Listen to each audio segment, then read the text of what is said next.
Hello everyone. Good evening and welcome. Thank you for being here and joining me and all of your colleagues, students, and my brothers and sisters on the continuous teachings on History of Buddhism by Buton Rinchen Drub.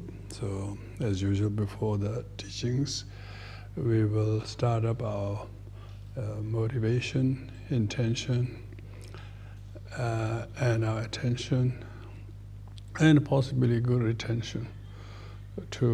By listening, definitely this impacts us in many ways. So we do that for the benefit of others and future situations over which we sometimes get confused and not knowing what to do. May these teachings become elucidating, pointing factors that makes us to see and realize and change course of our thoughts, words, and deeds. Then the teaching is teaching us. It's not just history of others, but history of our changes that we witness. The pointings have almost changed our ways and things that makes us become better witness of our own growth, and we be more delighted by that history. Of course, it's very nice to be delighted by other people's story, but it's even more so if we can see our own personal transformation by these teachings. And that will have a ripple effect on other people as we are affected by past great masters' life. So for that we'll do the prayers. Thank you. In the Buddha Dharma Sangha Aitere Pyeje Latama Bhavachu Ajeve Handala Ashare Padavatuve Endabu Dadarama Sangha Aitere Pyeje Latama Bhavachu Ajeve Handala Ashare Endabu Dadarama Sangha Aitere Pyeje Latama Bhavachu Ajeve Handala Ashare Padavatuve. May all beings have happiness and cause of happiness. May they be free from suffering and a cause of suffering. May they know a power from happiness that knows no suffering. May they dwell in equanimity, free from attachment, aversion, and those near power. May all beings have happiness and cause of happiness. May they be free from suffering and a cause of suffering. May they know a power from happiness that knows no suffering. May they dwell in equanimity, free from attachment, aversion, and those near power. May all beings have happiness and cause of happiness. May they be free from suffering and a cause of suffering. May they know a power from happiness that knows no suffering. May they dwell in equanimity, free from attachment, aversion, and those near far. Ego de intelligence and bread possession of the Yatanda Dharma Agrelo Hegam Vegos. So the continuation on the writings of the Buton Rinchen Drub on the history of Buddhism, in wanting to detail the actual chronology of how the teaching came about. First, Buddha spent some time in explaining the merits of listening and study, which we covered. And secondly, he explains what is that thing that you listen to, the Dharma. And so if you know the merits of listening to Dharma in general, and particularly Mahayana teaching, how it is extraordinarily beneficial to us and others. We know that little listenings we have done, little readings we have done, would have shifted our situation. So Buton is incredibly apt in highlighting and realizing the benefit of listening and reading and teaching has to cause the continuity of the Dharma to exist as long as it has. And then he focused on explaining what that Dharma is. Last week we went through the 12 facets of Dharma, starting with the Sutra and then Avadana and so on. We discussed most of them, but we finish off with the last of them was the Jataka Mala. Jataka Mala is the story of the past lives of the Bodhisattva, like the Shakyamuni Buddha, as well as everyone else, like Shariputra and Moggallanaputra, and as well as Asvajit, as well as Buddha's mother, and so on. So all the Jataka Malas tell stories of not only who was he and when, but who the others in his life also was such and such. All these things are covered in a collection of teaching called Jataka Mala story. Then after that is the very elaborate teaching. This is mainly referred to the Mahayana teachings. Mahayana is a very elaborate. Maha means great scope teachings. Great scope teachings because it is not just for one or two individuals for the sake of their own situation, but in order to bring benefit and real peace to all sentient beings. Because of that, this very elaborate, very vast and profound teachings that which totally crushes the very sorrow and cause of sorrows of sentient beings. And that is has no comparison or no comparable to, it's not comparable anything, such as the seven greatness, because the greatness of the Maha means great, Yana means vehicles. There are 7 facets, 7 things that makes the Mahayana. And these are, first is the great objectives.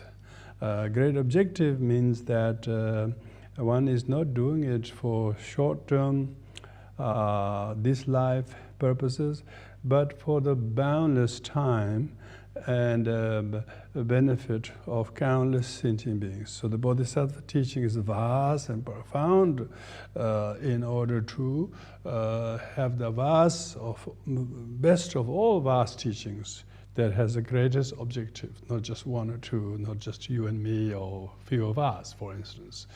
It is for the multitude of all sentient beings, ultimate enlightenment. That's the first greatness is the great objectives.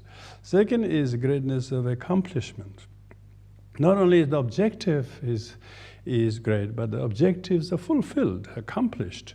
The Mahayana practitioners accomplish 2 benefits. One for the practitioner themselves, and the other, the benefit for the other sentient beings. Because you cannot really benefit others unless you are really benefited by the Dharma yourself. So you've got to practice yourself to the extent of you have accomplished something in Dharma, by being in the Dharma, that you can now extend these to others. So therefore, the great accomplishment, and I'm sure you are affected by someone else's, and I definitely am affected by my teachers, all fellow sanghas, and whether it's new members or old or advanced, or just small qualities I see them doing because of the Dharma benefits me. So that's why it's a great accomplishment. It's not just a not just a temporary thing, fluffy thing, like things that people do instantly these days, something, and then there's nothing up to that. Not the Dharma. After you have come to contact with Dharma, it has great accomplishment. You really feel that something has shifted you to give you the boost of goodness. How to resolve a problem that you are facing.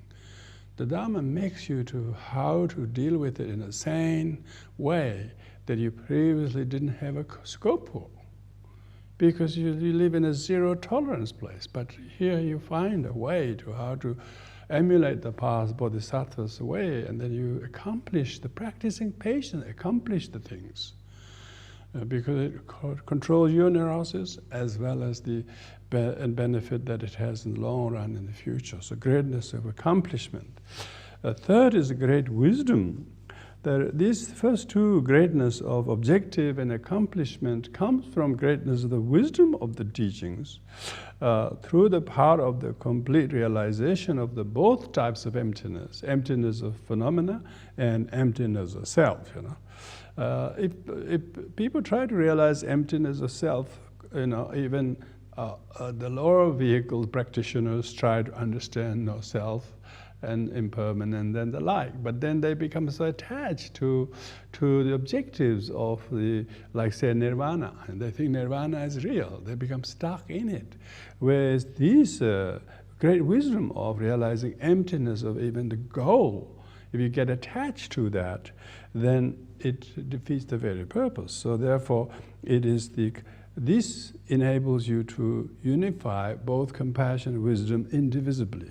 Because otherwise, compassion without wisdom and wisdom without compassion is incomplete. So therefore, great wisdom. Fourth is greatness of diligence. The person who engages in the Mahayana practice is not just doing for however small stint of effort that you make. It's 3 uncountable eons. And whatever capacity you have to do, you never give up on even one sentient beings. And for duration of not just this life or next life, but 3 uncountable eons, you will not give up. That kind of enduring, long, durable diligence is called great diligence. And then the fifth one is a great skillful means. The skillful means this. So all of the first 4 are accomplished by this ability to use the skillful means of training oneself on the path that rests on the very perfection of wisdom teachings that allows you to extend the practitioners to abandon their own selfishness. So their main purpose is to abandon their selfishness. Then if they overcome their selfishness, then they will never abandon any difficult sentient beings. The reason why we come to abandon certain sentient beings is we are running out of great means. We run out of skill to tame them. Why? Because we haven't tamed even ourselves. We can't tame others unless we tamed ourselves. So therefore, skillfulness of overpowering selfishness, and then never to abandon sentient beings. That is the skillfulness. So it's not help yourself first and then watch type of thing. Even helping yourself is to benefit other sentient beings. So the greatest skillful means is not that you come at top for the sake of coming at the top, but you try to mature yourself in order to bring others who may be lagging behind. So greatness of skillful means. And then the sixth one is great practice. Great practice, because all of these requires a simulation of all the 6 parameters. You have to bring all the 6 parameters, like you are listening here, and I'm teaching supposedly, or translating, explaining. All of these activities of listening and reading and translating or explaining, we are able to combine with the 6 parameters, such as generosity. You're giving your time, come all the way here from your home, leaving whatever. That's a giving of generosity. And your devotion to the Dharma on top of that is even more devotion. Devotion to Buddha is so great that you give your time and energy and so on. And that also is combined with the discipline of not sort of, abstaining from laziness, for instance, and abstaining from non-dharma activities, but prioritizing your study of these teachings every Thursday, for instance. So this is a discipline. Most people are not able to maintain the discipline. So the practitioner has to have the great accomplishments come from generosity, discipline, and then the third one is that you need to endure hardships that requires you to keep discipline and the generosity. However, whether it's shine or rain or cold or late or early or you had a busy day or whatever, you don't mind. You rather still tolerate the effort that takes you to do the listening, do the translating, and do the teaching. Certainly, that makes me to feel stay very useful to myself, at least. That I don't mind if I have to stay back, or if I have to miss some other things, and I don't miss any other things because I'm very happy to do, for instance. So whatever you do, if you have this togetherness in you, then you are tolerating the weather or the lateness or the repetitiveness or whatever it is. You don't mind. You're tolerating. See, that's how the Bodhisattvas don't say, I get frustrated, this is going on every week, and that sort of thing. I get that thing on Thursday night, just ridiculous. This is, people like that. Instead, delighted, The next one is delighted, diligence. You're delighted that you do this every Thursday. And you do the listening and same things. And then you are focusing your mind on what the gist of these teachings are, not just trying to understand the list of things, but the gist of things. Gist of the list.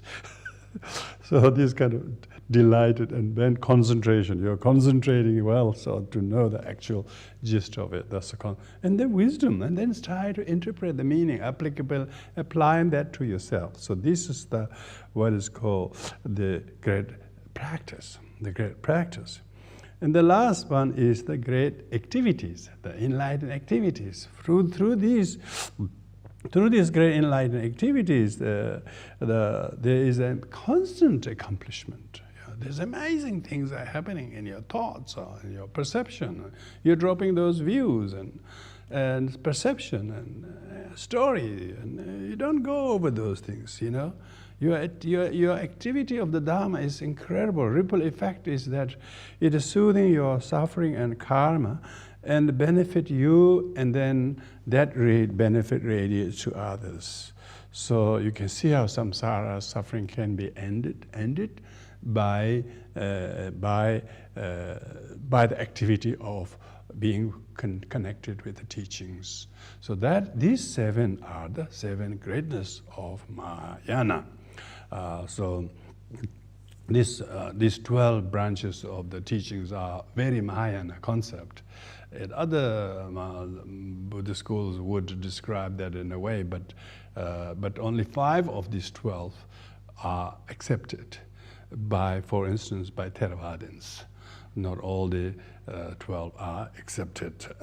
So anyway, so Mahayana-ness of the Mahayana is because it has this last one is that this particular what we're talking about is the vastness of the teaching. It has scope of benefiting sentient beings. And then second, last one is the wondrous collection of teaching. This is the wondrous stories of Pratyeka Buddhas or Sravakas and Bodhisattvas, their stories and what they did, how they achieved those feats, like wonderful stories, like miraculous stories. When you hear about the arhats and how the barber, Upali the barber, whose profession was barber, but later on he became the most devout monastic because he's shaving so many people's hair. And the merit of that earned him to become the most devout, more disciplined monastic than anybody else. So when you hear those, and then he, even though he's come from low caste, in India they think they're low caste, but his lowness of this caste was completely miraculously changed into the most revered Sangha member. Even the people like Aniruddha and others who think they are from the royal caste, they bow down to him because it completely reversed the role and positions like no other. So these are how the Dharma changes bring miraculous, wondrous changes. So that's that. And then the last one is the Upadesha. Upadesha means particular advices, because when you are able to hear the teachings, teaching demonstrates the essence of various elements, and this has a very revealing instructions to our way of life. So that's description of the 12 branches of the teachings. Now, then that 12 branches of teachings are now discussed, subsumed into the Tripitakas. So that's the fourth point. Fourth point is, what is Tripitaka? Tripitaka, tri means three, Pitaka means collection. Usually you hear that. And those, like all the 12 classes of the teaching we mentioned about, all of these are subsumed into these Tripitakas. Because so that is the meaning of the Tripitakas. Tripitaka is the collection of those 12 compiled into three main categories of the teachings. And so the definition of Pitaka and why there are three Pitakas, why the reason that there are three Pitakas, and the etymology of each of the three Pitakas. First one is how the 12 classes of the teaching we discussed already are divided, are subclass into three. The 5 of them, like the sutra, like the melody, like the prophecy, udanas, versified teachings. These 5 are mainly what you call Shravaka Pitaka. Shravaka Pitaka, therefore all sutras. So when we talk of sutra, they classify all of those 5 under sutra. So sutra takes a big chunk of the all 5 of the 12.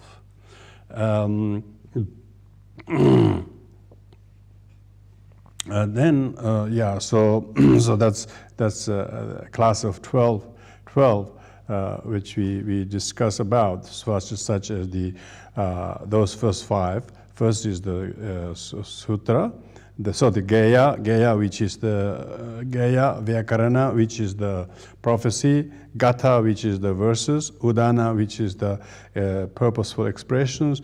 These are all accepted as sutras in the Shravaka Buddhayana. So Shravakayana accept all those 5 as a sutra.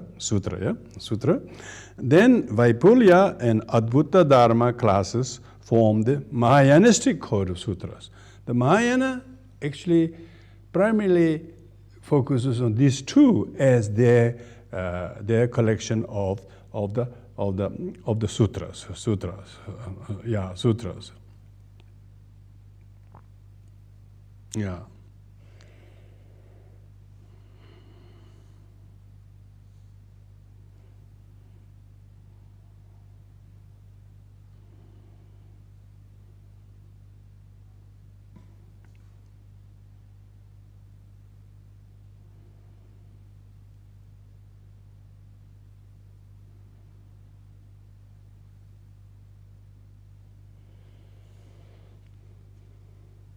And then the Nidanas and the itihas, or the stories, chronologies, which actually focuses on the precepts, classify the Vinaya Pitaka. Vinaya are mainly talking about the legend and stories and how the kind of the background, why Buddha constitute this particular rule for the monastics and so on. There's always a background about it. And so all of the collection of such precepts constitute the Vinaya Pitaka. And then the expression of realization is the chronology and the Jataka.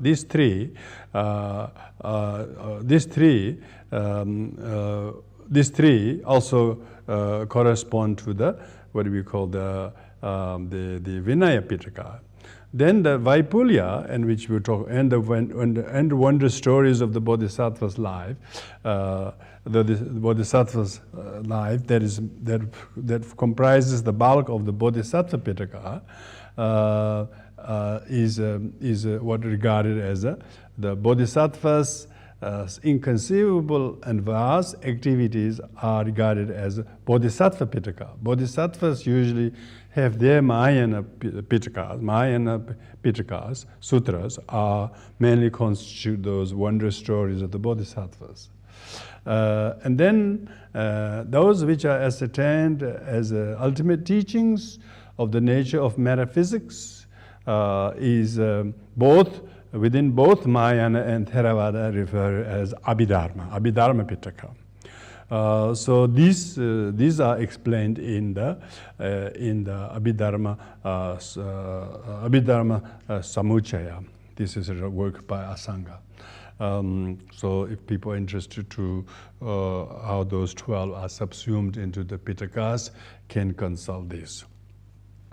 And the second is the etymology of Sanskrit etymology of Pitaka. The Pitaka, when we say Pitaka, the Pandita has translated Pitaka as a collection, heaps, heaps and compilation of many put together. That's why they call collection.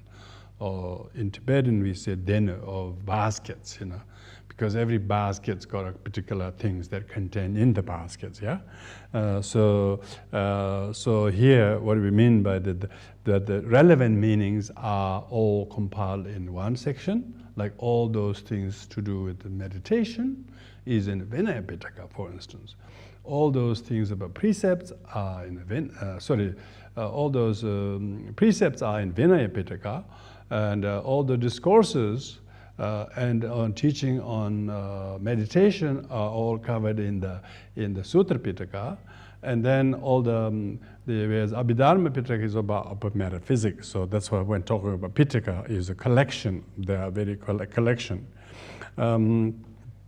But Pitaka also is named after the vessels in the central kingdom of India. They have a particular measuring pot when they're bartering grains, So Pitaka means a kind of a particular measure. So each measure amounts to something, yeah? So like that, all the Sutra, Vinaya, Abhidharma, Pitaka are kind of collection of measure of teachings. Because, for instance, many small measures, 12 measures could make one big measure, yeah? And so therefore all the 12 measures make one, like the 12, like say 10 kilos or 100 kilos become, what do you call? Become one, what do you call? 1,000 is a ton. 1,000 is a ton, like that. So like the measure, like the teaching is therefore collection of many, and then they put together. And so when all the teachings on the lay person, novice monk, novice nun, fully ordained monk, fully ordained nun, how they should become ordained, what are the precepts they should, all the precepts are contained, collecting them together, like there are 7 types of individuals who can take up various Buddhist precepts, yeah? That's according to the Sutra, that's according to Pratimoksha. So that's called Vinaya Pitaka.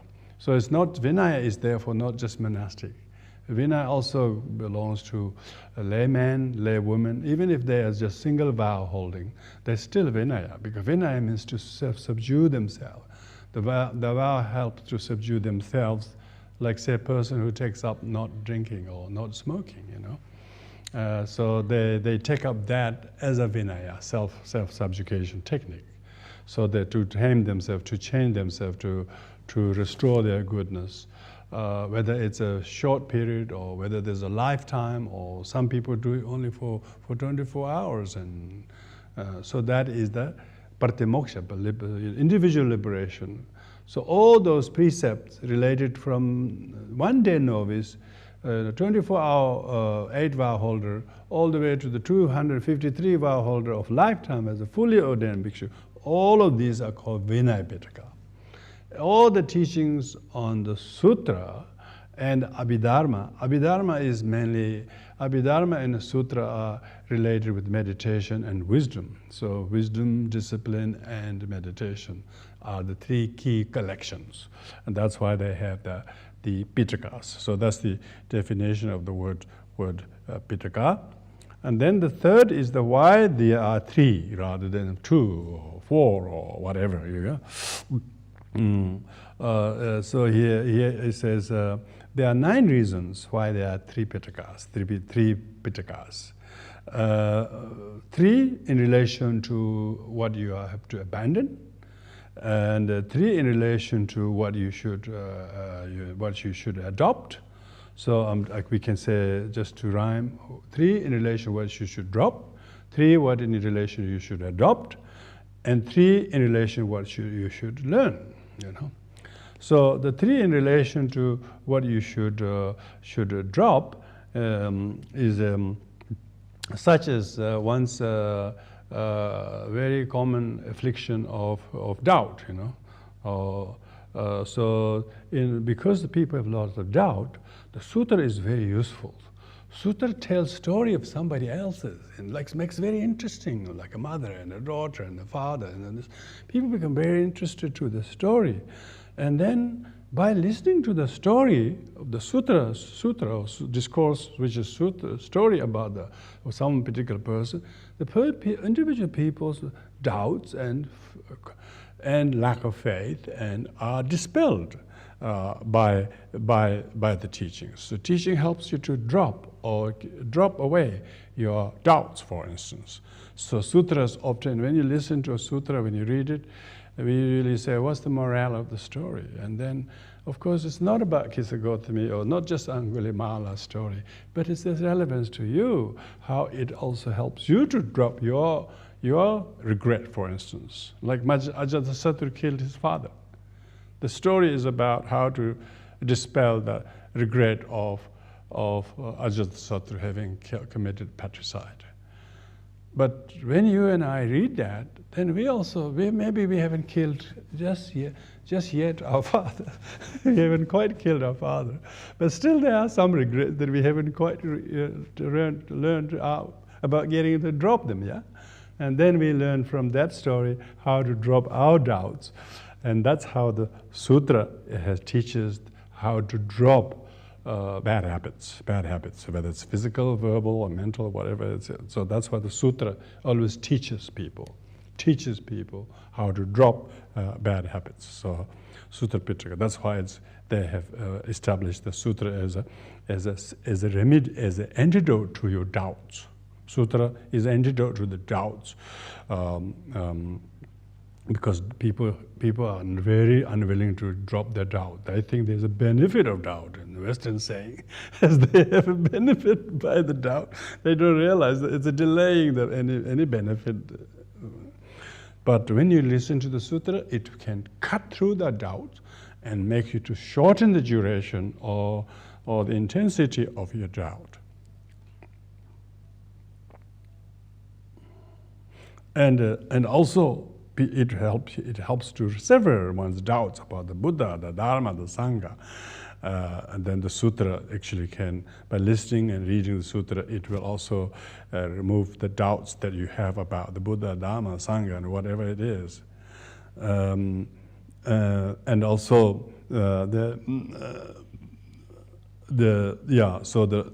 at the same time, by listening to the Vinaya, even if it's listening to the Vinaya, Vinaya stories, you will be able to subdue your own neurosis and bad habits, and so you therefore take up certain habits, and so your desire, your craving, all of your attachment, your addiction, your tendency to hoard material possessions, and then when you hear the story about how someone gave up everything and to become a renunciate, and how he became very luminary, story, luminary to bring the teaching to the world.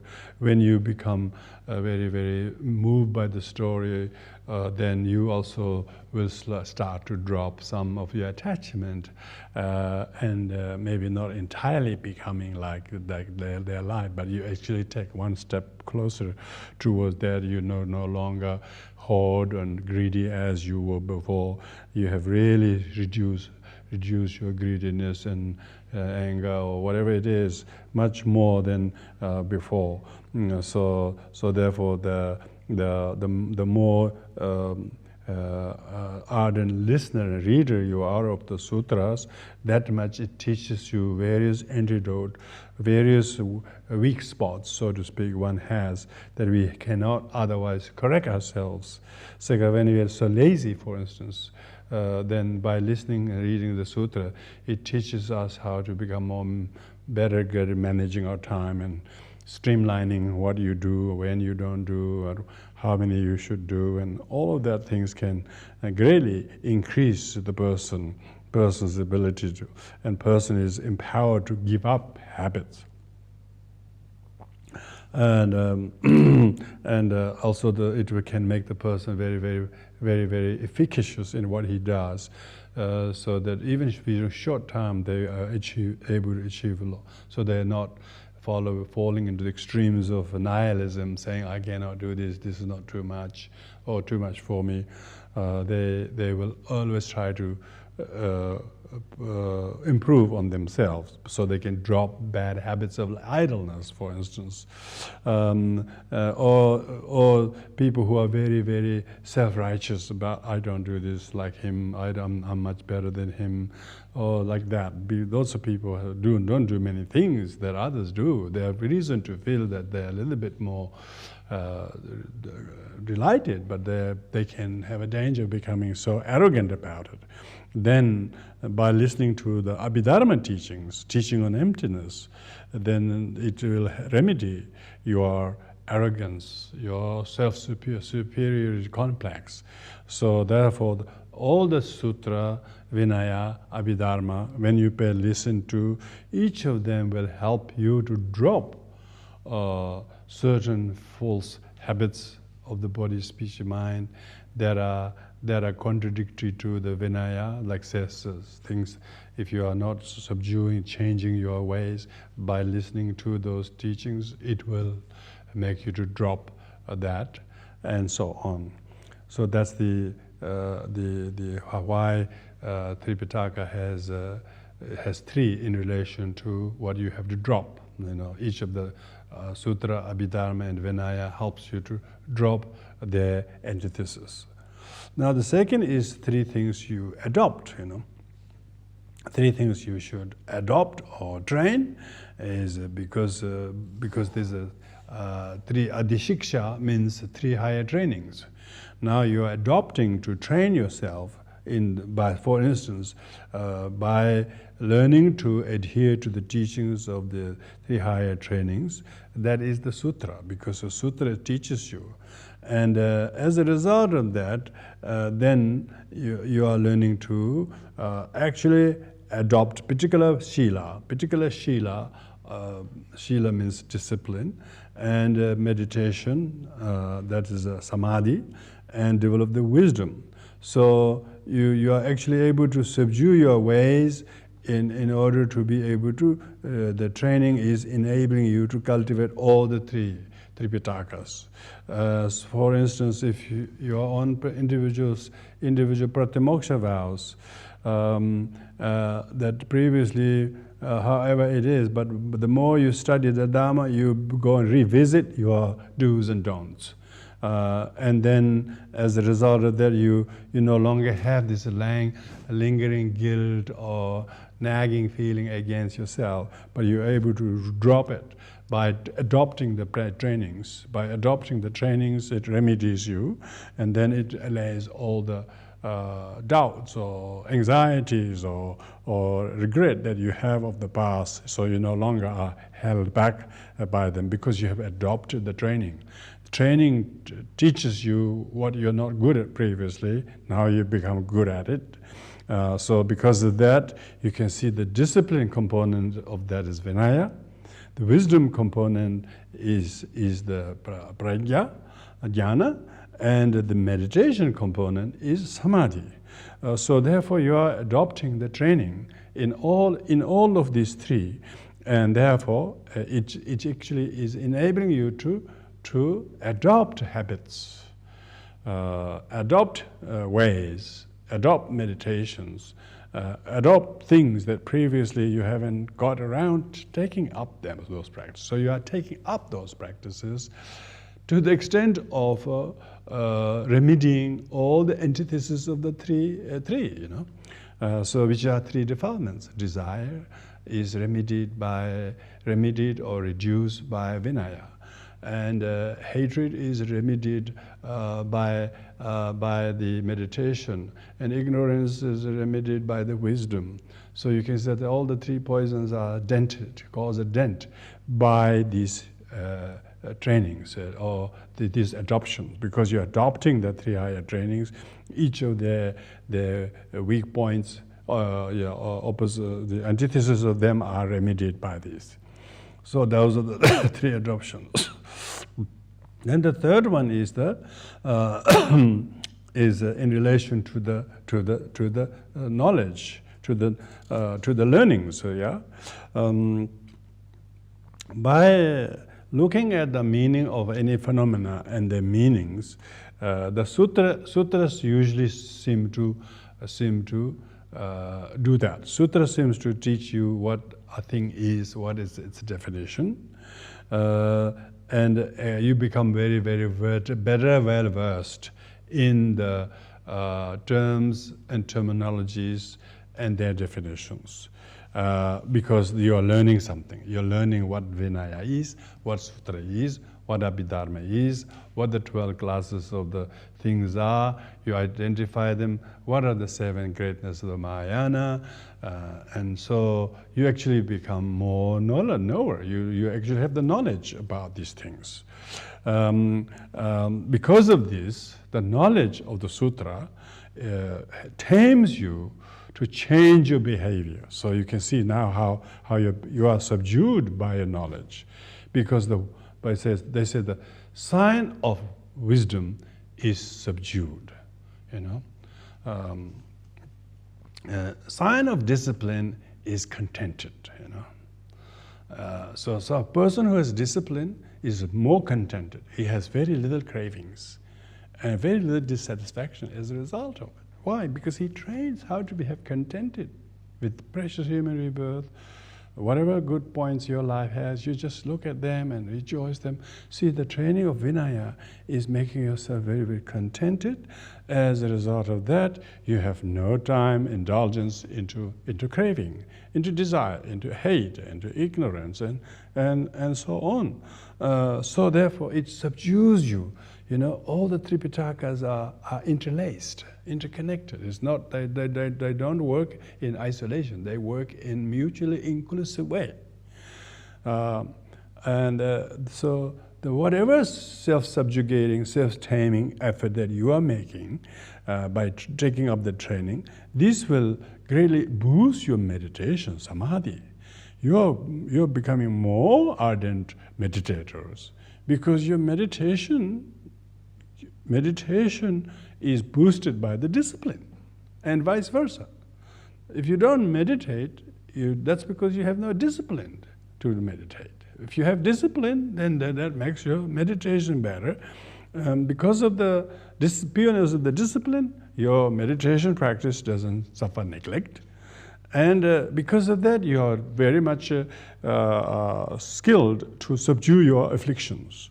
And the more manifestly, more competent you are to subdue your affliction, that's Abhidharma.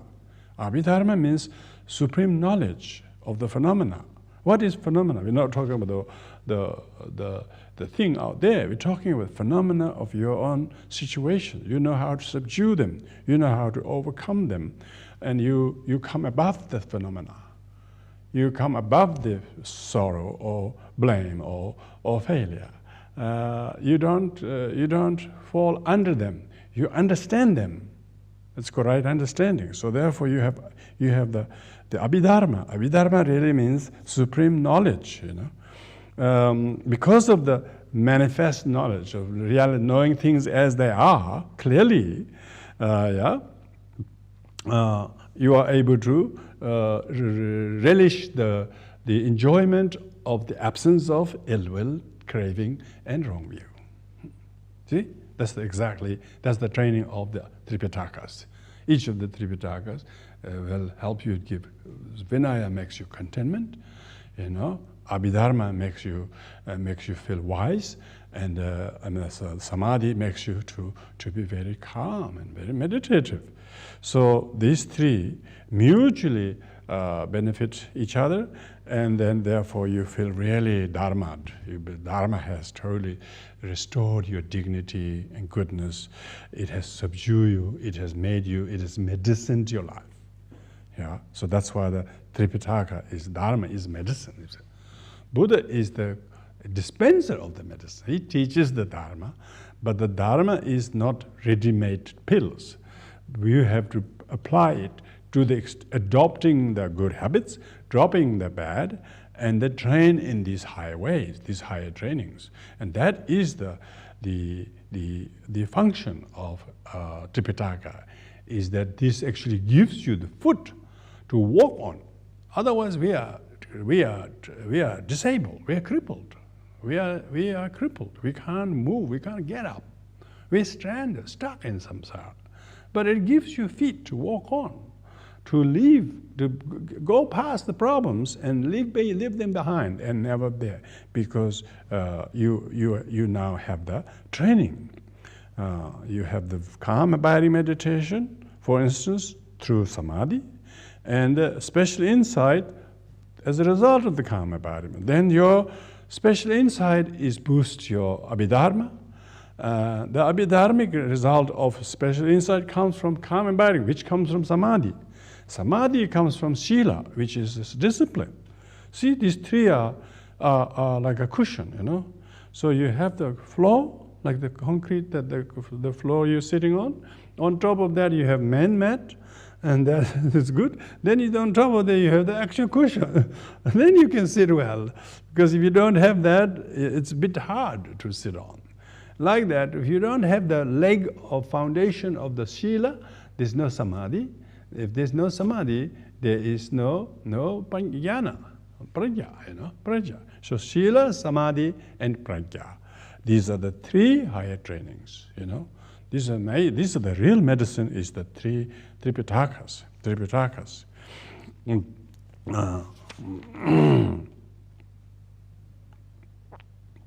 And then now comes the fourth point. Fourth point is the specific etymology of these Tripitakas, like the Abhidharma.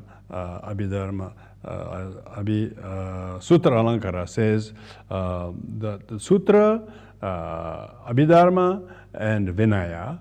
These three have four meanings here. The intelligent one who knows the meanings of these three, meanings of etymology of these three, the Sutra, Abhidharma, and Vinaya, they will achieve omniscience. The omniscient is the one who knows the Tripitaka very well.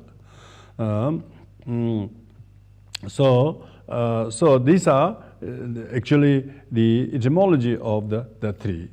So, meaning you are good at knowing the definition and characteristic of each of these three. And if you are intelligent like a bodhisattva, you will be able to know all the phenomena as they are. So you will also know the versified meanings of the sutras taught among the Shravaka yanas, the Prataka Buddha yana, and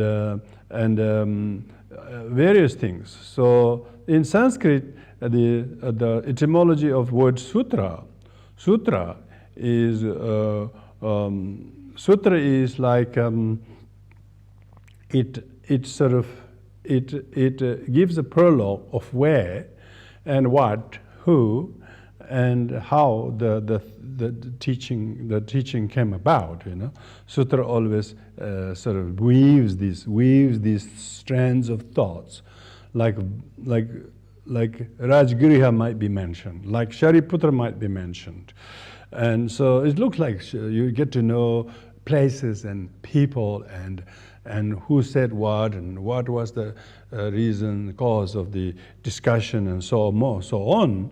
So that the sutra means the weaving the strands of thoughts, thoughts, and place and the time and the activities, and then the meaning of the sutra comes out of the understanding of who, where, when, what did who, and and then the teaching is woven. So sutra means woven from the threads of the knowledge.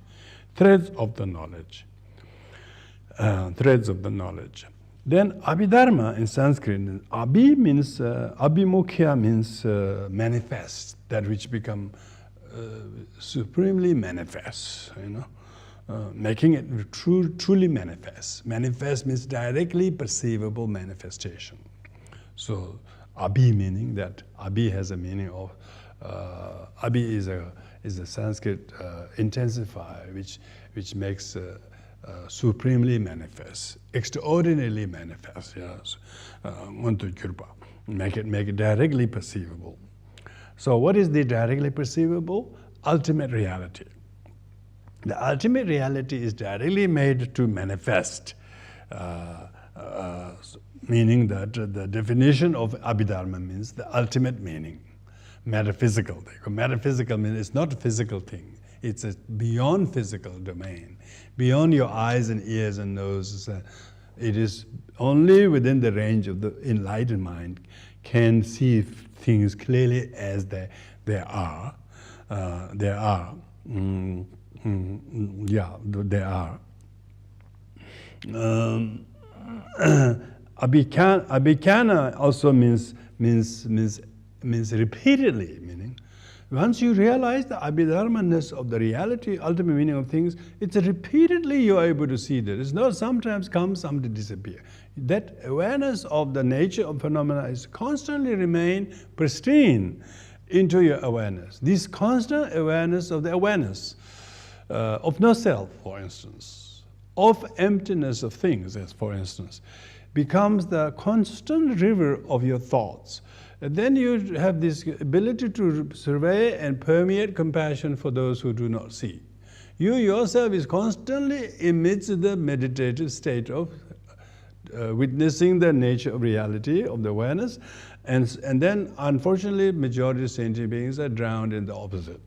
Because of that, you are manifestly compassionate to the plight of those beings who do not see what you see. What you see.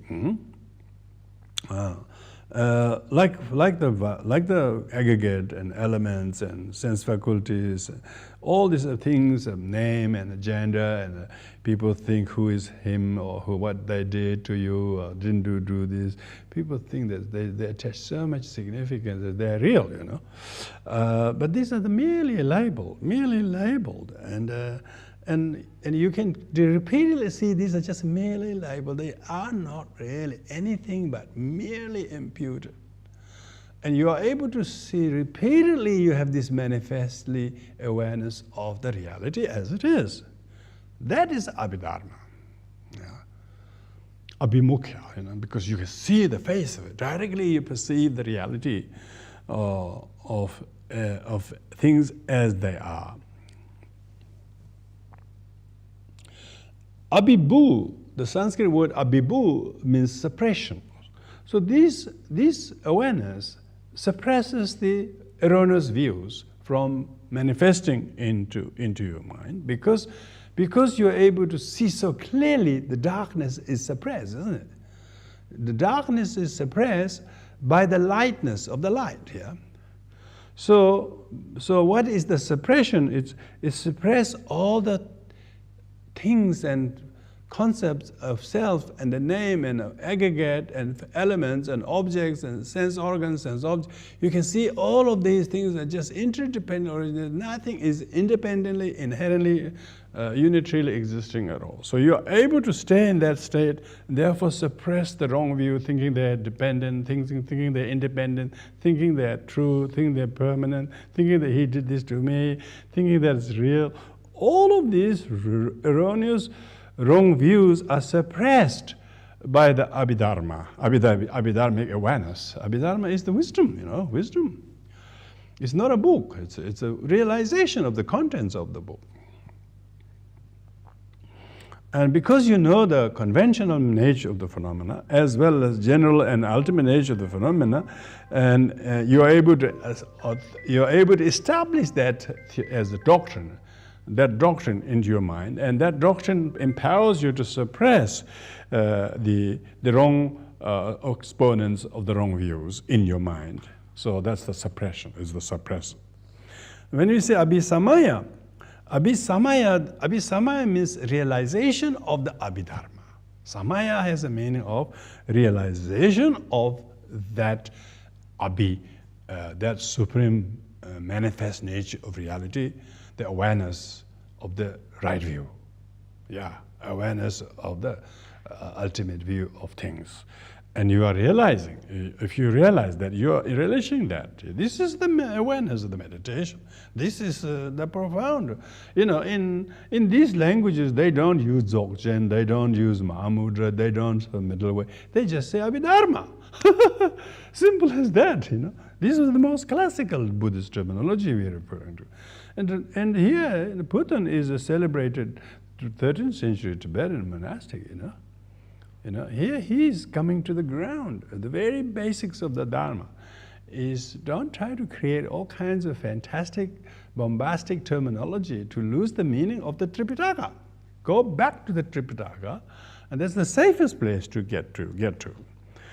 Abhisamaya means realization of the meditative realization of the Buddha, and knowing the nature of relative phenomena as they appear, all the way to ultimate nature of phenomena as they are. How all phenomena are merely labeled, but they do not exist as they are labeled. Realizing this manifestly is the Abhidharma, is Ngompa, in Tibetan Ngompa. Because it is so manifestly cognizant in your mind, it is always there, You don't have to switch on. It's always there. That reality is always there. You just have to, real meditation is just that. Watching the breath, counting the mantras, and doing rituals. These are just a feeder to reach that state of awareness. Yeah, reach that state of awareness. Those who have that awareness don't mind doing all the rituals, because it doesn't impede their repeatable abhidharmic realization anyway. So they don't feel anti-rituals or anti-this, because it doesn't impede their view of the right view. They still are in the relative world anyway, so they're not trying to switch off the relative world, but they're always the ultimate view of the things are always manifest, unimpeded by any activities you have to do, So you don't discriminate doing this from that. You do whatever, because to you, everything is Abhidharma. You are totally suppressed, you remember? If you have Abhidharma, you can suppress the wrong views. So that's Abhidharma. Vinaya. Vinaya comes from the word Vivitti means meaning falling down, falling down, meaning that as a result of you subdue your, when you take up Vinaya, it makes you to drop away your problems. It helps you to drop your problems. It helps you to subdue, conquer, and overpower. Because when you overpower, your enemy falls, isn't it? your enemy fall. They say enemy fell. Yes, when you practice Vinaya, your enemy of the afflictions fall. Yeah, it makes them fall like ants, if I can use the analogy. When you practice Dharma, all your affliction falls like they don't have a foot as enemy that can harm you. So that's the Vinaya. Vinaya means in Tibetan, dulwa. Dulwa means to subdue. When you subdue your enemy, the enemy falls, doesn't it? So here, which is the enemy? Not the external enemy, the inner enemy, the klesha. All the kleshas of raga, moha, and avidya, all this desire, craving, anger, and hate, and ignorance just drops, falls before you. Vinishchaya, the word also comes from Vinishchaya. Vinishchaya means definite subjugation. Vinishchaya, that nishchaya means definite. So you're definitely subdued. It's not a temporary subjugation. It's not a just try to appease somebody because they want you to take up that discipline. No, you're not doing to appease somebody, to please somebody, or seek the approval. It is just voluntary practice of yourself. You are so subdued from within that you have almost this incredible voluntary understanding of the delicacy of the Dharma. That by tasting and practicing Dharma, how much friendlier you are to yourself, how very little enemy you make in you, let alone in others, when you have make all the enemies fall. Yeah, basically, you have subdued the enemy. When you subdue, Vina means subdue. When you subdue your enemies, your craving, your enmity, your anger, your jealousy, all of those falls. And so whatever the steps that you have, until you reach that level, you have to take up those disciplines. You have to drop those bad habits. You have to take up new discipline and train to do this. When you do that, and then, you have this incredible, here the words are used, etymology of the Pitakas.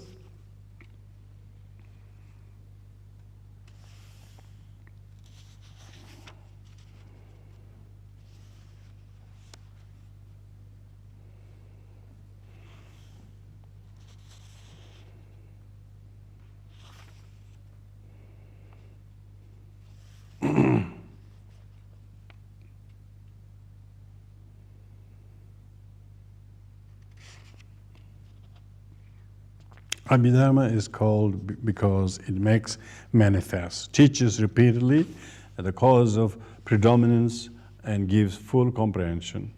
As concerns Vinaya, two groups of ideas, each containing four, are expressed by it, namely Vipatti, means moral fall. It is Vinaya because it demonstrates this fall makes it sure, this fall makes sure that it doesn't rise up again, So therefore it's ascertained that it is a fall, it will never not rise up again. Utthana, and the cause of the fall, because you have to create the cause for the fall. That is the adoption of the practice. And Vyuthana means recovering from it. How do you know it has fallen? You have recovered from it. Yeah? You have caused something to fall, and as a result of that, you have now recovered from it. You no longer are drinking, for instance. You no longer are aggressive, for instance. You no longer blaming others, for instance. You instead seeing goodness of other people because you recovered that. And Nishrana means of salvation or liberation. Vinishchaya means decisively, because it brings a decisive victory. Decisive victory. And to whom? To the individual, by the individual. Yeah. By doing the discipline themselves, and teaching by itself. It's a person becomes self-taught. They become self-taught. Vinaya is to be viewed from the point of view moral fall. Yeah, it makes you to fall all your wrong ways. Cause, improvement, and salvation. The individual teachings, it's different forms of this decision. So, so these are the definition of each of the three Tripitakas. Now we come back to the fifth main point, that is from the Sutra Alankara. It says, when it says either of the two, means that those people who are interested to follow the Shravaka Pitaka, or those people who wanted to follow the Mahayana, they can follow the Mahayana Pitaka, means sutras, because there are Theravada sutras, which all are accepted, by the way, all by Mahayana. There's no Theravada sutra not accepted by Mahayana. They don't discriminate, saying this is Theravada sutra. There are some sutras that Theravada simply don't have, which we call the Mahayana sutras. But all the sutras that are in Theravada are completely accepted by the Mahayana. Why? Mahayana is great, remember? Greatness is supposed to include everyone, so you can't be so mean. So they accept all. So the difference between the great and small vehicle, which we already discussed those seven. We discussed those seven: the objectives, the accomplishment, the wisdom, the diligence, the method, and practice and activities. Those are the seven that distinguishes the Mahayana-ness of the great vehicle. So in the Sravakayana, in the very elaborate sutras, there are many sutras that are enumerated, and so many of them, so many sutras. You can have Digha Nikaya Sutra, you can have a very long one, medium length one, short one. Yeah. So in the Theravada, but the great, if you adopt the idea as your doctrine, then that becomes bodhicitta. And so Mahayana talks about how vast and profound teachings of the Mahayana should be taught with a strong devotion. For strong devotion, how can you inspire the devotion to others? That oneself, just as oneself wishes happiness, do not desire suffering, so does no difference between self and others. So therefore their thought is very, very vast, because the Rupakaya and the Dharmakaya, they couldn't gain. So therefore, the Rupakaya and the Dharmakaya, they couldn't gain.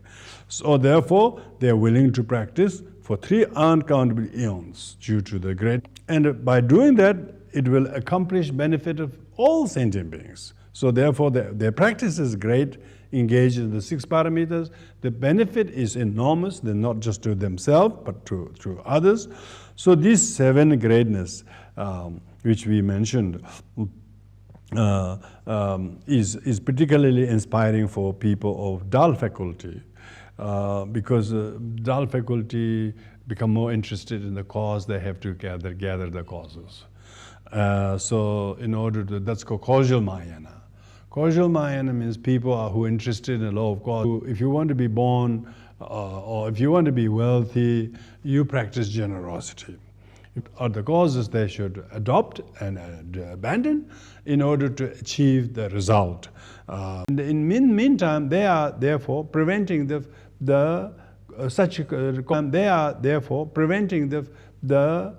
such causes created in the future that you may not like its effect. So by doing this, whatever hardships that you have to face presently, that purifies all the bad negative karmic effect of the past. So hence the accumulation merit purifies the negative karma of the past and accumulate merit to the future, and that is a wisdom. this being able to have this far-sighted vision of the future and not so negligent of the past is the wisdom. So because of this, the practitioner is able to do work for themselves as for the benefit of others, and they have the wisdom. So these 7 greatness of the Mahayana that is mentioned in the Sutra Alankara is a very important understand. And when the person of the dull faculty take up the creating the causes, in order to and have the faith in attaining those effects incontrovertibly, they don't have doubt about the law of cause and effect, because they are busy creating causes now at the inconvenience of the present moment. Maybe not always easy to practice patience, for instance, or diligence, or whatever. But they don't mind, because they're overcoming the effect of the past miserliness and stinginess and lack of discipline and so on. And so they have the great composure to accumulate merit, because the merit is being able to withstand the opposite of it and conquer them knowingly. So this is what we call causal Mahayana, or sometimes called causal Mahayana of characteristics. Whereas people of sharp faculty are taught about the simultaneous nature of the cause and effect, because it's not the cause is always now and result is the future. Because when you're supposedly creating cause now, the result of the past, miserliness, stinginess, and laziness are overcome, So simultaneously you're creating good causes, not only future, but even the opposite of those that previously you didn't conquer are being conquered simultaneously. So people of sharp faculty will see not only the cause for the future, but destruction of the bad result from the past. Bad effect of the past are dealt with. They can see that. They're not only sort of saying, yeah, no, I don't have to do that again. Well, gosh, what, I'll have to do this again. They don't get bored by what they have to create for the so-called result in the future, but cause now. But they actually already see how the effect of the past wrongdoings, negative habits, are being curtailed and remedied by this. These sharp faculty people can see this simultaneously. And that is what we call resultant Mahayana. A resultant Mahayana is a Vajrayana.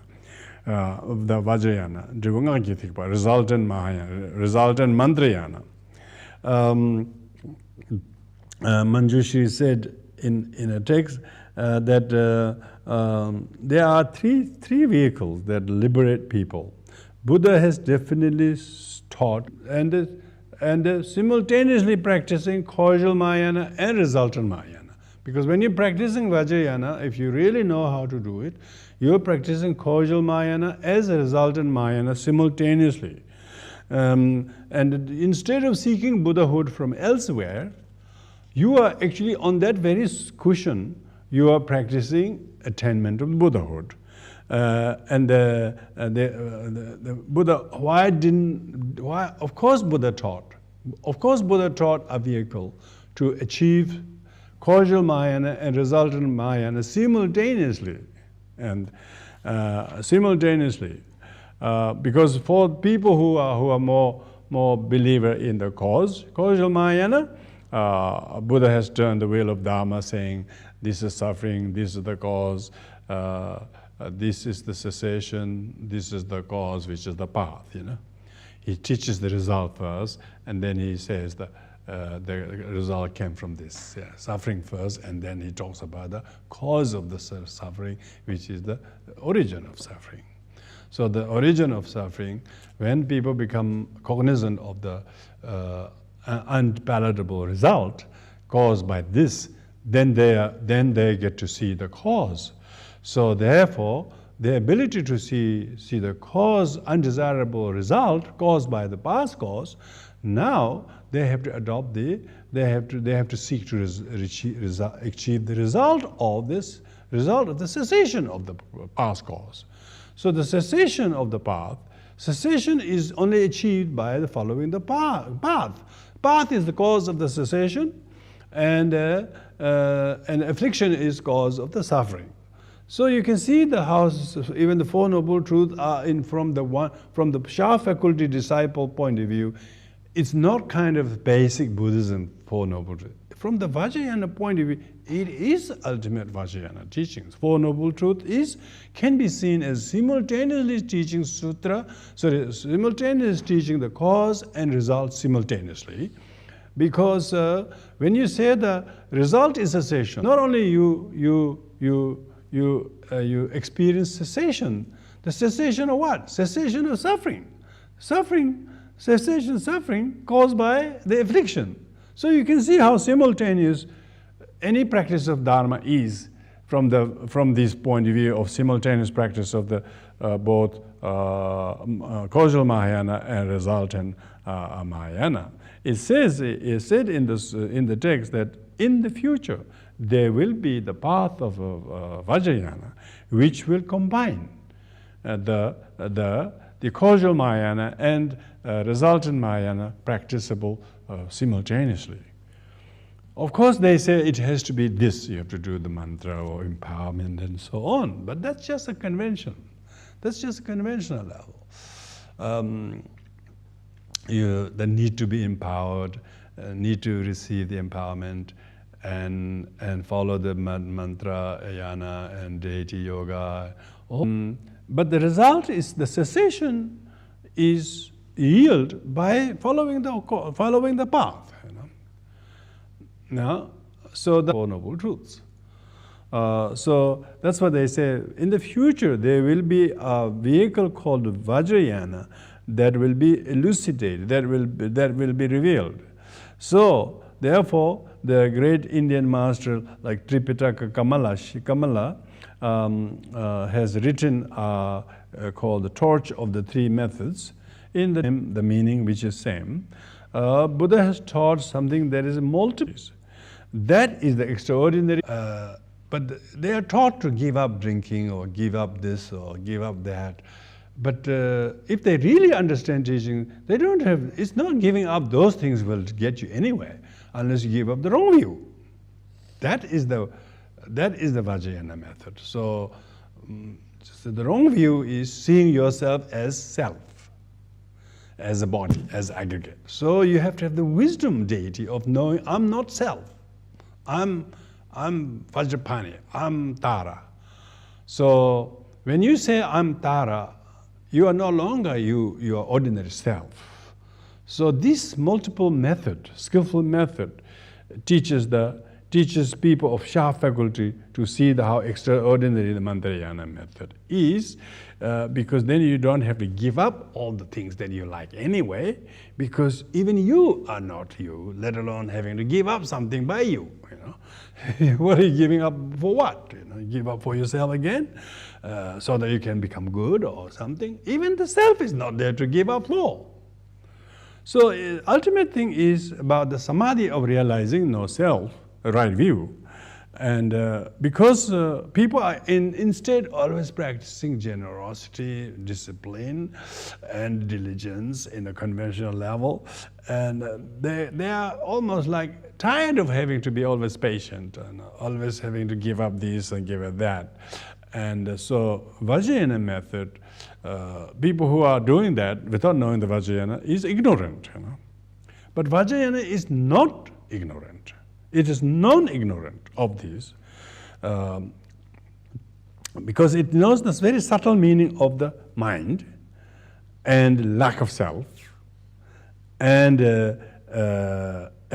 speech and the gross speech and subtle sound, and so therefore one is using the mind and mental functions and the speech and the subtle meaning of the sound and the gross mandala, what we call body, vein, letter, element, nectar, essence, like that. All of your body, speech, and mind are actually mandalas. Mandala, meaning that you can do the samadhi of the meditation of your body speech, and mind through various skillful methods, various methods of taming, transforming your body as a deity, speech as a mantra, thought as a wisdom.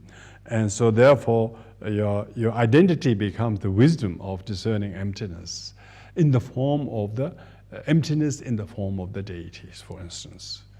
It's not the deity with eyes and legs and hands as it is described, that is the deity, but you made your wisdom discerning mind manifest as with eyes and legs and so on. So you, in order to identify the right view, you de-identify the misconceived notion of self. So this kind of methods that Vajrayana teaches, is a very skillful method for people of sharp faculty, and then because of the sharpness of faculty, they can get that, and they are extraordinarily benefited by practicing this. That's why Aryadeva says that the Vidya Dhara means the holder of knowledge, is those who hold these Pitakas, particularly the fourth Pitaka, that is the Pitaka of the Tantra teachings of the Tantra on top of the three. So it's not contrary to the Sutra, Vinaya, Abhidharma, but the Bodhisattva Pitaka or Vajrayana Pitaka, whether you call it fourth Pitaka or the essence of the three Pitakas as the fourth Pitaka. Fourth Pitaka is that which actually understand the three trainings, and how these three trainings actually overcome the three wrong views. Three wrong views of body, speech, and mind as me, mine, and so on. So when you see the body as a deity, and the speech as the sound, and the mind as emptiness, then the emptiness is now being able to recognize the sound of a sound, and then the form that is deity. So the audible sound and visible deity is actually the consciousness of no self, which is then deified in the form of the particular face and two hands or whatever the case might be, so that you're not nihilistically thinking that as emptiness is nothing, but rather emptiness is everything. Emptiness is not nihilism of everything, but it actually means fullness of everything. Yeah, it's the fullness of the wisdom. So here, what our great author is talking about in that last section is talking about how the Tripitakas actually includes the Vajrayana teachings, and of course both causal paramita and resultant Mahayana, because in the end the three higher trainings, Abhidharma is the wisdom discerning emptiness. And any meditation, whether it's generation stage of the deity or completion stage, that's the samadhi. That's the samadhi, the Sutra Pitaka. Sutra Pitaka is the meditation, remember? And being able to remain ardently faithful to practice this regularly is the daily sadhana, is the Vinaya Pitaka. Vinaya Pitaka is that you have actually a commitment to do the sadhana. That is thus Abhidharma. Because you are able to say, I don't have time or I will not do, but you actually make time. So you adopt the time and you drop the lack of time idea. All the other things you're doing are just as useful as long as they fit into that definition, that Tripitaka, that three higher trainings actually does. So therefore, outer form of so your everyday to-day activity might be the sadhana, your motherhood and whatever you do, maybe that is the sadhana. It has to, it just isn't written like that, but that could be your sadhana. But in order to be able to integrate ability to integrate everyday activities like the 11 yogas, that formal sitting yoga of doing the sadhana is only one, deity yoga is only one aspect of it. Sleeping, rising, eating, washing, all of that is integratable. That is the Vinaya Pitaka. That is the training. You're subduing, you're falling, you're making your lack of time idea, or idea that you have to commit time, you make them all, those enemy fall.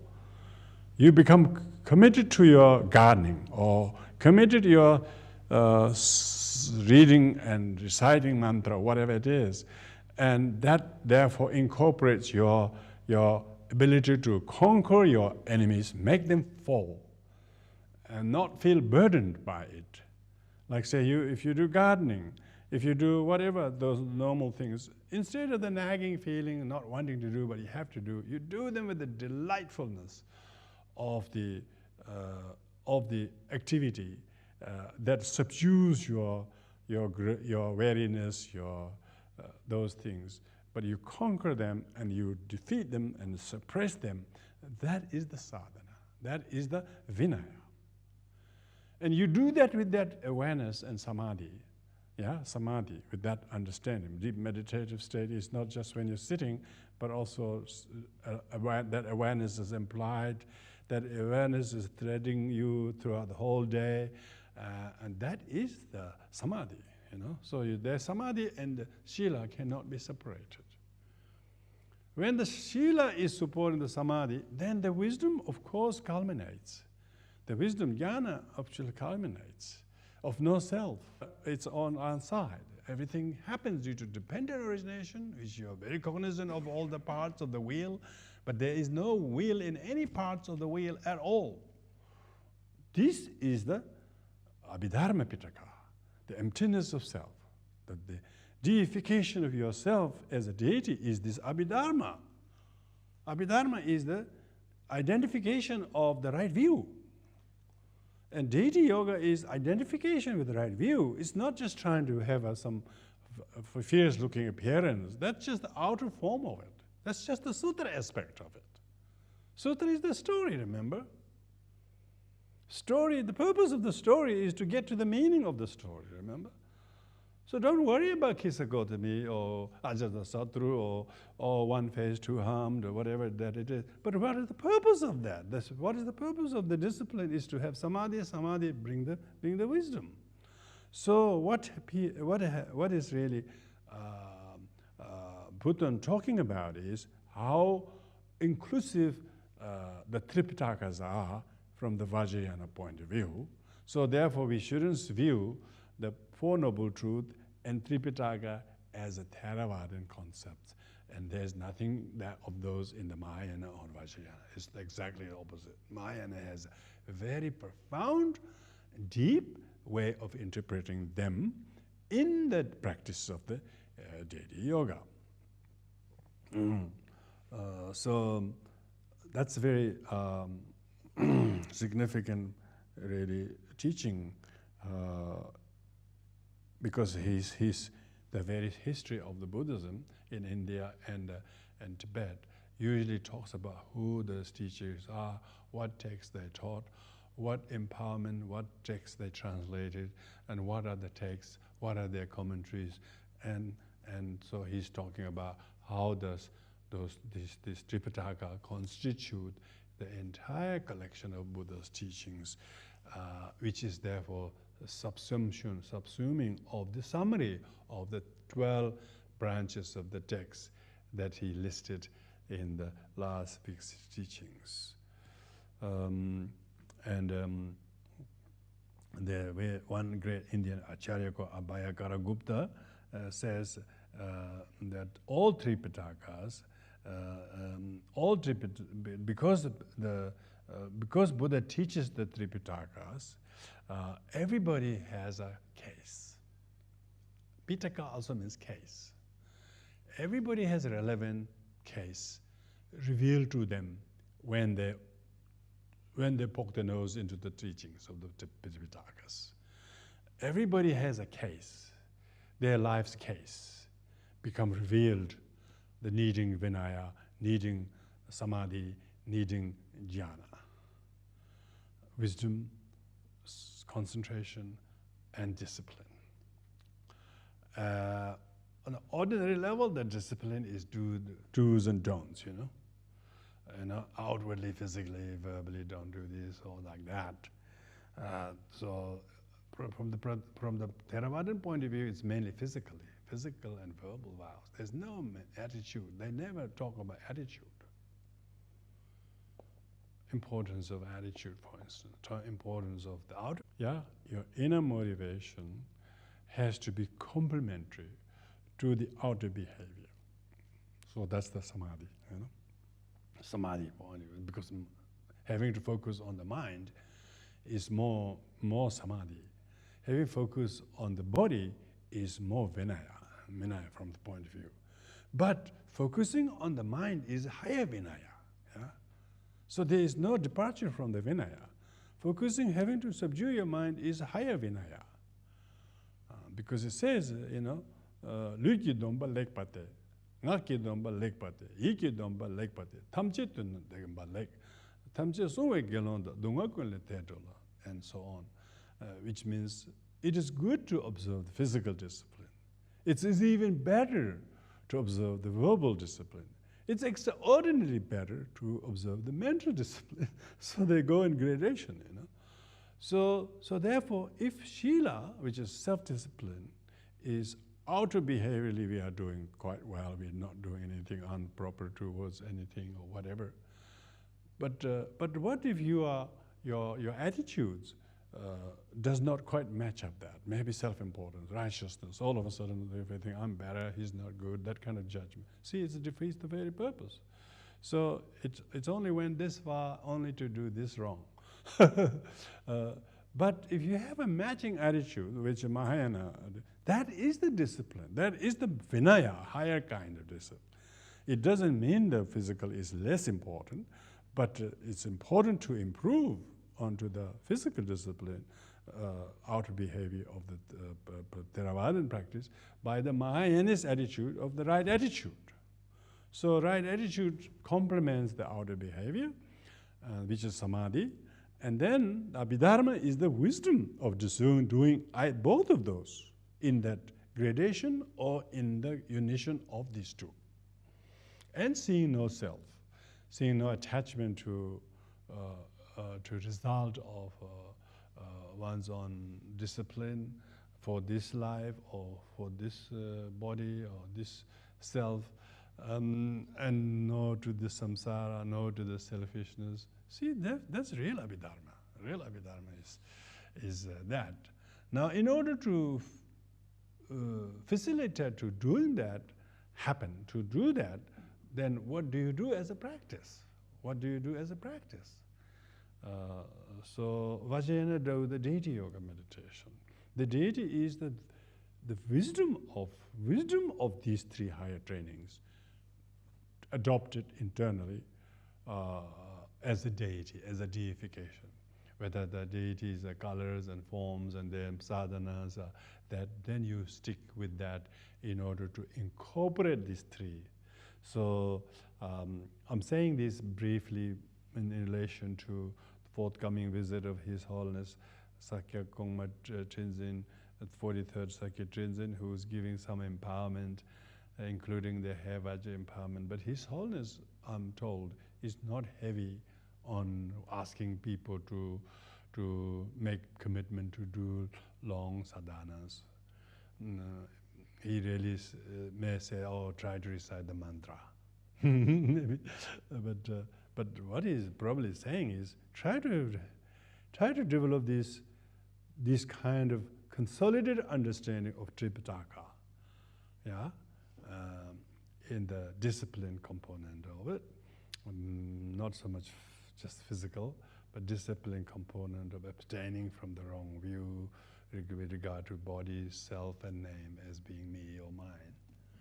And so, if the deity yoga is anything to use, if that kind of sort of entices you, then the deity is doing the deity yoga is to adopt that the view of no self identify with the name, body, and the mind. And therefore, that wisdom is now deified in form of thinking, I am, say, Vajrapani, or I'm, say, Red Tara, or I'm Vajra, or whatever, in order to de-identify yourself with the name, body, and that you re-identify yourself in the form of the deity in which you are empowered. If you remember that, where as frequently as you are, because Abhidharma means repeatedly I am this, then repeatedly I'm not this name, I'm not this person, I'm not that yesterday, I'm not the past person. When you're doing it repeatedly, that kind of Abhidharmic understanding and the discipline and meditation actually is that sadhana facilitate this realization. Sadhana means means of attainment. Attainment of what? Abhidharmic realization of no self through the samadhi, through the shila. So Vajrayana has therefore master planned a particular layout of the practice, whether it's reading 2-page or 3-page or 10-page or whatever it is. If you make a stick with doing that, that is the Vinaya. That is the Vinaya. Everything else fits in that. Why? You're showing adherence to the lineage of the masters, not just recently, from the beginning all the way how each of the very incredible luminaries who became lineage holders. You don't become lineage holder like that. And you have to be have a lot of fortitude of discipline, quality, meditation, compassion, bodhicitta, right view. And these people have adopted this kind of Vinaya. That is their Vinaya. And through that, they maintain that samadhi. The daily sadhana is samadhi. That is the Sutra Pitaka. And through that Vinaya and Sutra, then you're actually able to uplift your awareness of the Abhidharma. That is the repeatedly manifesting the awareness of no self. And repeatedly seeing the plight of sentient beings who are not doing that. Because of that, you need to have a repeated compassion that is not sort of fatigable as a thing, I cannot do this because I have other things to do. You don't cut and chop your time like that. You see all time in that state of meditation, not just yogas, out of that makes yourself in somewhat as if culturally not quite ripened. That what does empowerment do is empowerment ripens you. It's like a food is cooked. Because one hasn't been cooked, it just remains raw. When you're cooked, then the rawness disappears. Blessings, this lineage, goodness of the forefathers, it's actually transmitted through prayer, in that, and then I would say subscribing to that is what is saying sadhu, so yes, well done. And then it's really repeating your refuge, renewing your refuge, renewing your belief in the Dharma. And because of the Dharma is so rich, it has many facets. And so when you become initiated in the Vajrayana, that's the tradition it has, how it is done. Of course, then the holistic nature of the Dharma, that is by virtue that it has in listening, reading, studying, whatever time we allocate to do whatever, they're all uncontradictory. One shouldn't see this is practice, this is not practice. I cannot do this because I've got those other things are also your practice, remember? So the other things you do are not to impede it. Other things can be probably boosted by the empowerment. What empowerment means, it empowers you as a gardener. It empowers you as a cook. It empowers you as a carer. More so after receiving the empowerment, because your practice has a very coherent meaning to everything you do, not just on the cushion doing a couple of pages of sadhana. That might seem a bit demanding, but wait until the actual, the intended pointings that that teaching has on the other areas of your life that you think is not practice of Dharma. Remember, all the Mahasiddhas of India, they had to go through this system of being very, very diligent as the monastics.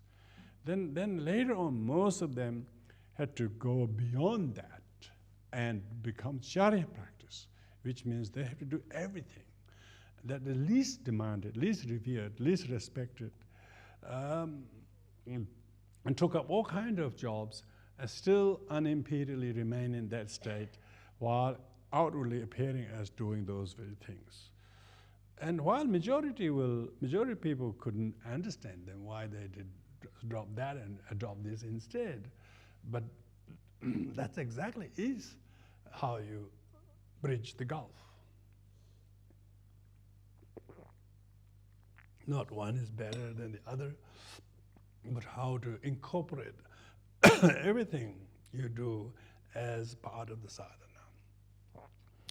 And that is the samadhi, that is the vinaya, with samadhi and with abhidharma.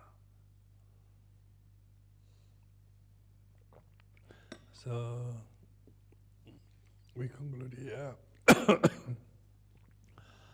with the dedication of merit. Om Bade Mere Mehoveka Da Deva Menzenge Honesa Me Haile Bere Dobe from the ocean of Buddha descended and Mahayana teaching whatever merit I ever may be because and levels to hold the Mahayana teaching courage manju shinyawadi asama tabadra de laiwa following all days Aisha de dege all the mere mede excellent body jida tebe Where no yadaza, where has been born, angry, freely without generation.